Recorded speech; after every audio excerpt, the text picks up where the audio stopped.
everyone, it's Sam here, and today I'm going to show you how I've made this very sweet tunnel card. Now I've got lots of tunnel cards on the channel already, but I don't think I've ever done one where I've done the apertures all the same size. So I've done ovals, so I have used oval dies for this one, but you can easily make this card and you can cut a square shape, rectangle shape, draw around something and cut it with your scissors. So it is an easy style to make even if you don't have the dies. See the adorable images I've used there to decorate, but this is going to work for many occasions, and it all folds flat. And this will fit into a 6x6 envelope, and I have already got my matching envelopes there all ready to go. So let's get started and I'll show you how to make it. So this is the magazine, so it's issue 145, and there's that lovely A4 stamp set with all your different images. Don't know how well, there we go, see the detail a bit more. So you've got the ladies in the salon, lady jumping out the cake, the ladies in the hot tub, and the swinging lady, and that's the one I'm using today. So I've already gone ahead and I've coloured her in and a few of the extras, and then these are the colour, or like the colour palette that I've used. If I just kind of bring it up, there we go, you can take a screenshot. These are the Spectrum Noir tri-blends if anybody has them and you're interested, because people do sometimes ask. So I've already gone ahead, stamped all of that, and I've also done my envelope. So I've just gone for some colours that match there, and I've got my Happy Mail wax seal. And then the papers, this is just an old paper pad, but it's the Loose Ladies paper pad, which was one of the ones launched with some of the original stamps. So I thought it'd be nice to use, and I've used it as my colour palette, which is those markers that I showed you. So I've just cut all of those pieces. And then for the ovals, because I needed quite a specific kind of size to fit in that in the area, these are the Tonic Studio oval dies from a while ago. But if you don't have oval dies, you can cut a circle size if you want. You can cut a rectangle with your trimmer, draw around something, cut it with your scissors. So you don't need those dies, it's up to you. So I've gone ahead and done all of this. It's very easy to do. I'm just going to build it with you and give you the measurements. So you want two pieces of 6.5 by 6, and along the 6.5 side, you're going to score at 1/2 and 2.5. Do that, like I said, two pieces. So there's my other one, and you can see already I've cut the aperture, and I'll give you the measurements and talk through that in a minute. And then you want three pieces of 5 by 6, and along the 5-inch side you're going to score at 1/2 inch and at 4.5, and you want to do that 3 times. And again, you can see I've cut my apertures. So you're going to take one of these big pieces. I'm going to show you on this one because I have actually obviously already done mine. Take the size oval that you want. So I've gone for a similar size. This is 3.5 by just under 4.5. You basically want it to fit within that section. That's your side. You can see there. So I've come in so that I had about 1/2 inch, 3/8 of an inch maybe, coming in there, and then it gave me space to be able to add a frame, and that's just using the next die up. These so happen to be scallops, so it was quite a pretty little design, but I just popped the two dies together so I had an equal border, added some tape, and then ran that through my machine with this gold mirrored card. This is the mirrored card from Creative Craft Products, and I've stuck that on there. So go through first with your main die, tuck it in place and die cut that. Then use this as a template for the others to make sure they're in the same place.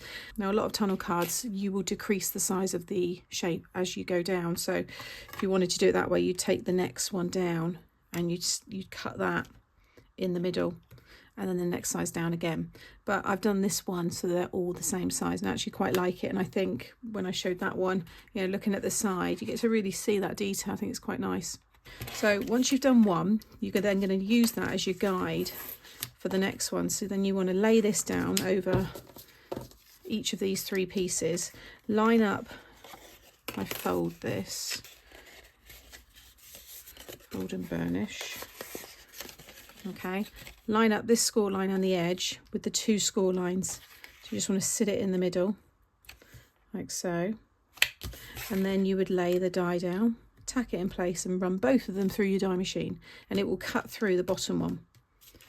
And now you'll have that one cut, and then you take that one, sit it on top of your next blank one, line it all up, and then sit that die over the top, tack it in place, and run them both through.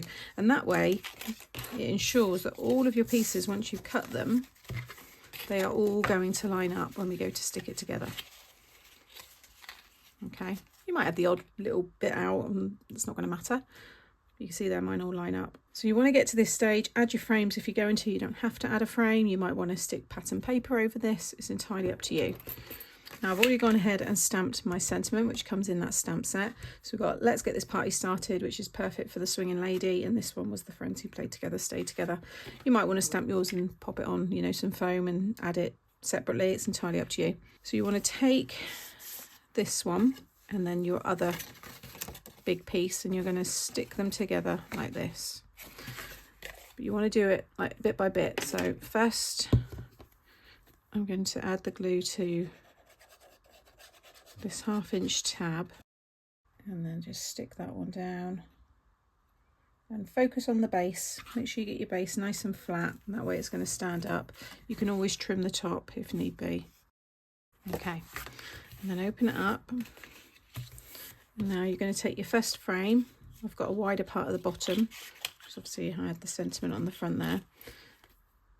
Add your glue to the left hand side, and then you're going to butt the edge of this up to the bottom fold, so the back, this corner here where you've got your join. So just push that into there. Again, make sure it's flush with the bottom, and then fold that over. There's a few ways you can do this. I think I showed it differently when I went live, but I find it easiest to layer them all up and then work on the other side. And then just carefully open that up and fold that back. And then when you bring this all round, you'll have your first piece in place, and there'll be a 1/2 inch gap there. So again, open it up, keep that all flat. Take the next one, fold and burnish all of your score lines. And again, add your glue to that left hand side tab. And then you're going to butt it up to that fold above. Maybe you might want to bring it up a little bit this time, but just butt it up to there. Again, keep everything nice and flat, nice and straight. You can see as well the top, if anything's going to stick out. I might just pull that down a little bit. Okay, and then bring that one up. Again, just carefully fold it back. Bring it all round again, and now you've got your second piece there, and you'll see they've got that 1/2 inch gap between. And just repeat that with the last one.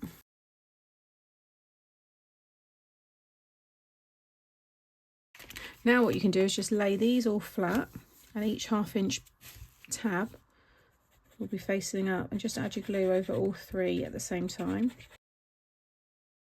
And now fold that whole other side over. And now just carefully bring the whole thing up and go back on itself, like so. Now you'll find it will fold flat better one way to the other. So for me, it folds nice and flat to the left. The right, it's got a little bit more kind of resistance. So I'm going to stick with it this way. So just cover this 1/2 inch tab and then lay that down. Now, I forgot again, I did this in the live, but the tab's going to come out if you've got the similar size aperture to me in terms of size. So I'm just going to trim that out in a minute once that's dry. As you can see, obviously it's come into view there, but we'll get that, it's easy to cut away. Next, you can decorate your sides. So I've got here 2 pieces of 1 3/4 by 5 3/4. They're going to go on each side, and then I've just gone for this polka dot in the background. So it's going to go inside here. You might want to stick this down before, but it's quite easy to slide it in. And this is 3 3/4. Yeah, 3 3/4 by 5 3/4. So I'm going to stick those all down, and I'm going to snip that piece away.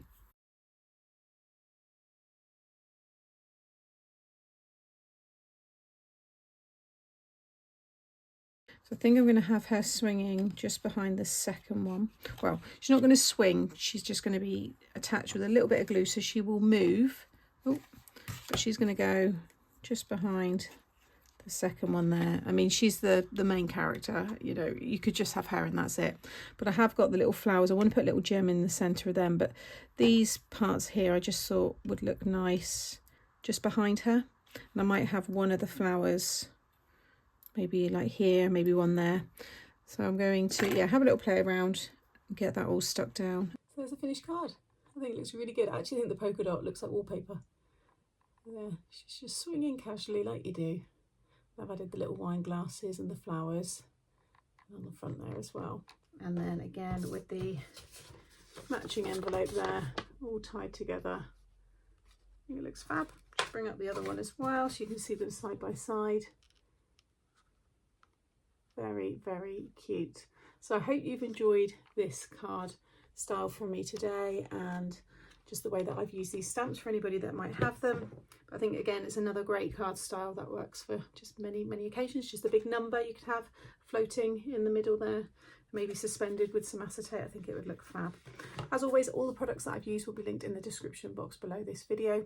I'll have a playlist of all the other tunnel cards coming up now as well. You might want to watch those next. Make sure you give me a thumbs up if you've enjoyed today, and subscribe so you don't miss out on future videos. Take care, and I'll see you soon.